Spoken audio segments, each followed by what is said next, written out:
BPT proof कर दो। तो बीपीटी आ गई। अब देखो स्टेटमेंट आई है, कितनी अच्छी बात है। नहीं तो एग्जाम में क्वेश्चन आता है स्टेट एंड प्रूफ बीपीटी, तो आपको स्टेटमेंट याद करनी पड़ती है, बट इसमें स्टेटमेंट आपको दे रखा है। ध्यान से देखो, अब इसको ज़रा प्रूफ करना शुरू करते हैं 32 को।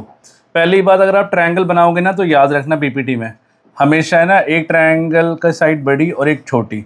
कभी भी इक्विलेटरल ट्रायंगल मत बनाना, इससे है ना आपको खुद को प्रॉब्लम होगी। हमेशा थोड़ा स्केलिन ट्रायंगल बनाना, मतलब स्केलिन ट्रायंगल, इसकी सारी साइड्स अलग अलग होती है। तो हमें गिवन क्या क्या है, वी आर गिवन, क्या गिवन है हमें, अ ट्रायंगल ए बी सी। एक ट्रायंगल ए बी सी है। If a line is drawn parallel to one side of a triangle, अगर मैं इसके पैरेलल एक लाइन बना दूं, अगर मैं इसके पैरेलल एक लाइन बना दूं to intersect the other two sides in distinct points, ये इसको डी और ई पे काट रही है, इस साइड को डी पे काटा जा रहा है, इस साइड को ई पे काटा जा रहा है, तो प्रूव करना है जो अदर टू साइड्स है वो सेम रेशो में होगी, मतलब A D upon D B is equal to A E upon E C, ये कहना चाहता है वो। ठीक है, एक triangle A B C given है और ये पैरेलल गिवन है ना, पैरेलल गिवन है ना ये, इन विच क्या गिवन है, in which D E parallel to B C, D E B C के क्या है, पैरेलल है। क्या प्रूफ करना है, मैंने बताया आपको, वो प्रूफ करना है कि रेशो सेम होगी। रेशो सेम होगी मतलब A D upon D B, A D upon D B इसकी रेशो सेम रहेगी, is equal to A E upon E C, A E upon E C. ठीक है, तो बीपीटी तो देखो करके जानी है, फ्री के मार्क्स है, आपके फाइनल में भी आएगी बोर्ड में 110% आएगी।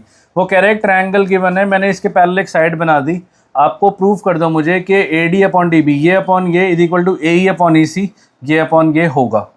तो ऐसे तो प्रूफ होगा नहीं, इसके लिए मुझे कंस्ट्रक्शन करनी पड़ेगी। उस कंस्ट्रक्शन को सुन लो एक बारी, आपको इसको ज्वाइन करना पड़ेगा और आपको इसको ज्वाइन करना पड़ेगा। तो पहली कंस्ट्रक्शन तो हमारी यही हो गई, क्या, join B E and C D, इसको ज्वाइन कर दो और यहाँ से ना परपेंडिकुलर बना दो, यहाँ से आप परपेंडिकुलर बना दो, इसको m बोल दो, और यहाँ से आप परपेंडिकुलर बना दो, इसको n बोल दो। ठीक है, ये भी लिखना पड़ेगा। And draw D M perpendicular to A C, D M perpendicular to A C and E N perpendicular to A B, ये आपको कंस्ट्रक्शन में करना है। अब प्रूफ समझते हैं इसका, ध्यान से देखो। अब मैं एरिया ऑफ ट्रायंगल समझा रहा हूँ आपको। इस साइड से है ना दो ट्रायंगल दिख रहे होंगे आपको, मैं आपको बना के दिखा देता हूँ। इस साइड से दो ट्रायंगल बनने वाले, एक आपको बनता दिख रहा होगा ए डी ई, दिख रहा है बनता हुआ, और जस्ट इसी के नीचे वाला ट्रायंगल, इसी के नीचे वाला ट्रायंगल कौन सा है, जो डी से बन रहा है, डी ई से बन रहा है, डी ई बी, है ना।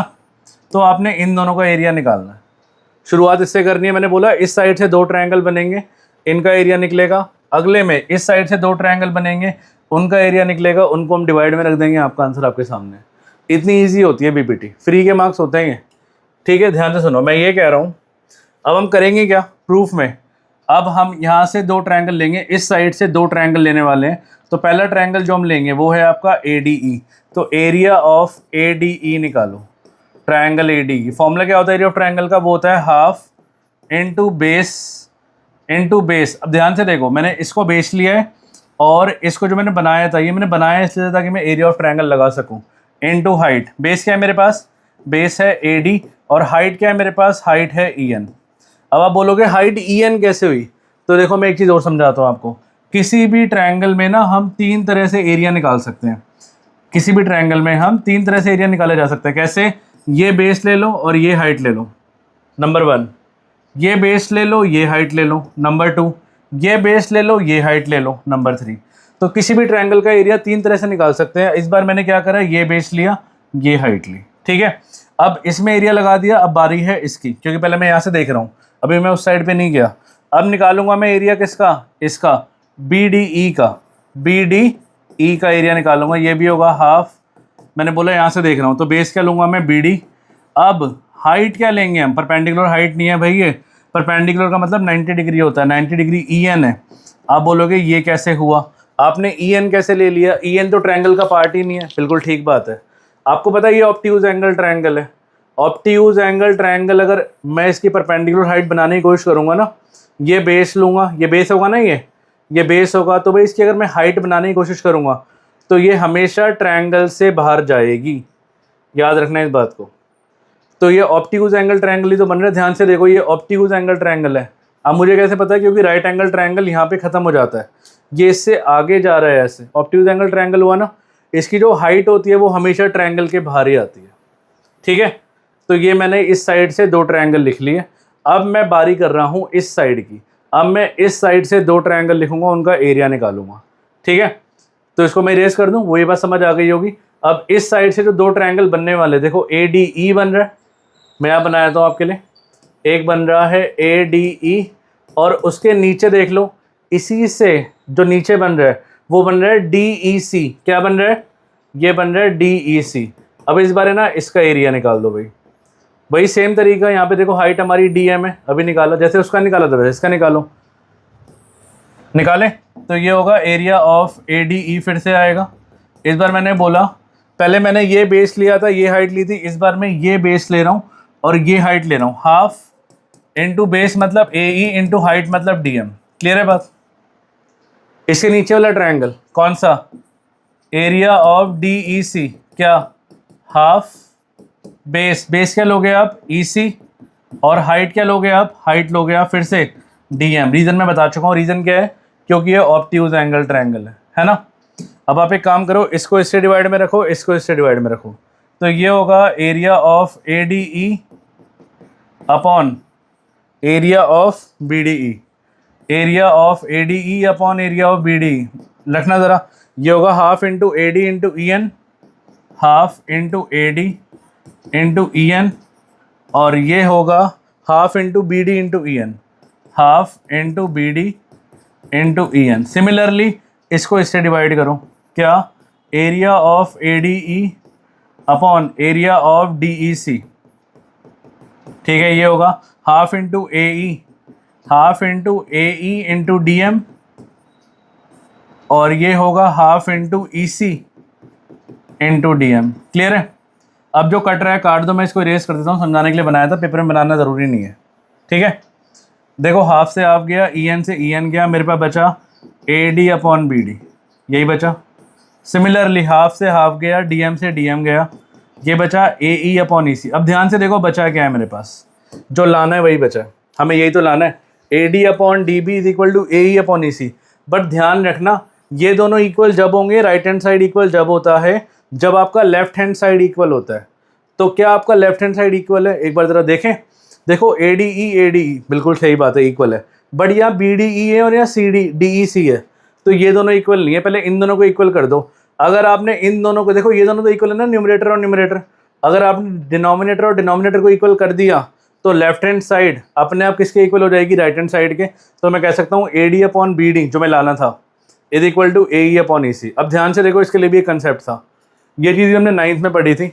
देखो BDE और CDE को ध्यान से देखो, BDE BDE और DEC को मैं अलग से बना के दिखाता हूँ आपको, ताकि आपको क्लियर हो। ये ऐसे बने ना ट्रायंगल, DE और ये B, यही बना है ना, और सिमिलरली ये ऐसे बना है C, ठीक है। तो भाई DE से एक ट्रायंगल हमारा बन रहा है BDE, DE से एक ट्रायंगल हमारा बन रहा है क्या, BDE, बिल्कुल ठीक बात है। और वही DE से एक ट्रायंगल बन रहा है हमारा DEC, क्या बन रहा है, DEC।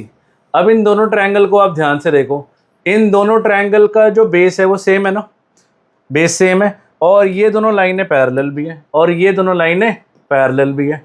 तो 2 triangle on the same base DE and between the same parallel are equal in area. ये थ्योरम है, लिख लो, इसको लिखना है तो मैं भी लिखवाऊंगा ऐसे। अगर 2 ट्रायंगल, ये एक ट्रायंगल और ये दूसरा ट्रायंगल, इनका अगर बेस सेम है और बिटवीन द सेम पैरेलल है तो इनका एरिया इक्वल रहेगा। थ्योरम होती है ये भी, और ये भी इसमें काम आई है, बट और भी क्वेश्चनों में आ सकती है अगर क्वेश्चन बनाना चाहे। अगर फाइनल में टीचर का मन किया ना एग्जामिनर का कि क्वेश्चन बना दे, तो इस थ्योरम पे क्वेश्चन बना सकता है वो। ध्यान से देखो, अब मैं क्या लिखूंगा जो मैंने बोला, क्या, area of BDE is equal to, है ना, is equal to area of DEC। अभी बताया मैंने। रीज़न क्या होगा इसका, रीज़न लिखता ना, रीज़न बहुत इंपॉर्टेंट होता है। क्या, अच्छा हमने इनका रीज़न लिख दिया, एरिया ऑफ ट्रायंगल, ठीक है। तो इसका रीज़न आएगा क्या, 2 triangles on same base and between same parallel, and between same parallel are equal होता है एरिया में। Two triangles on the same base and between the same parallel equal area, मतलब न्यूमरेटर और न्यूमरेटर तो equal थे ही, denominator और denominator को भी इक्वल कर दिया। कहने का मतलब है अगर मैं इसको इक्वेशन 1 लूँ, इसको इक्वेशन 2 लूँ और इसको इक्वेशन 3 लूँ, तो भाई इन तीनों इक्वेशन के अकॉर्डिंग हमारा ये और ये इक्वल था, ये और ये इक्वल मैं कर चुका हूँ। मतलब कहने का मतलब है हमारा लेफ्ट हैंड साइड क्या हो चुका है, इक्वल, तो राइट हैंड साइड भी क्या होगा, इक्वल। इससे आंसर आ गया। मतलब मैं क्या लिखूंगा, मैं लिखूंगा फ्रॉम इक्वेशन 1, 2 एंड 3 हमारा लेफ्ट हैंड साइड क्या हो चुका है, इक्वल, तो राइट हैंड साइड भी क्या होगा, इक्वल। तो मतलब मैं लिख सकता हूँ क्या, AD upon BD is equal to AE upon EC। बात समझ आई? ये आपकी BPT प्रूव हो चुकी है। क्या प्यारा क्वेश्चन है, ये एग्जाम में आता है कई बार क्या है, तो मतलब फिक्स क्वेश्चन है, कई बार नहीं, हमेशा ही आता है। तो फिक्स क्वेश्चन है, आपके फाइनल में भी जाएगा कि क्वेश्चन, ज़रूरी नहीं है स्टेटमेंट देगा। ऐसे देखते हैं स्टेट एंड प्रूव BPT, उसमें आपको स्टेटमेंट भी लिखनी पड़ेगी, स्टेटमेंट का 1 नंबर होगा उसमें, ठीक है।